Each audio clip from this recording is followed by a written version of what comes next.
নজর রাখবো পরবর্তী সংবাদে। মঙ্গলবার দিব্যাঙ্গ দিবস, আন্তর্জাতিক দিব্যাঙ্গ দিবস পালন করা হচ্ছে এই রাজ্যেও, এবং প্রতিবন্ধীরা কোনো অংশে, দিব্যাঙ্গরা কোনো কিছুতেই যে কম নয় কারোর থেকে, সেই বার্তাই আজকে দিকে দিকে উঠে আসছে। উদয়পুরেও ধরা পড়লো সেই ছবি। উদয়পুরের টাউন হলে প্রতিবন্ধী পুনর্বাসন কেন্দ্রের উদ্যোগে বিশ্ব দিব্যাঙ্গ দিবস পালন করা হলো। কি বক্তব্য উঠে এসেছে আয়োজকদের থেকেই শুনুন। তবে কোনো একটা অংশ যদি পিছিয়ে থাকে বা পিছিয়ে থাকে, তাহলে সেই ডেভেলপমেন্ট কখনো প্রকৃত ডেভেলপমেন্ট না, প্রকৃত উন্নয়ন নয়।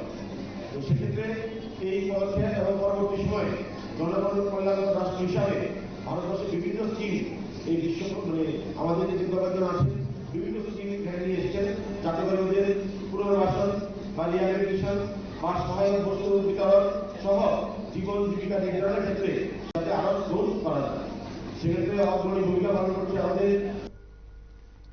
আপনারা শুনলেন সংশ্লিষ্টের বক্তব্য। 2024-25 সালের এডিআইপি নির্দেশের সুবিধাভোগী 18 জনকে মোটরসাইকেল, 9 জনকে সিপি কুমোড সহ বিভিন্ন চেয়ার বিতরণ করা হলো। ছোট্ট একটা বিরতির পর ফিরছি, সঙ্গে থাকুন।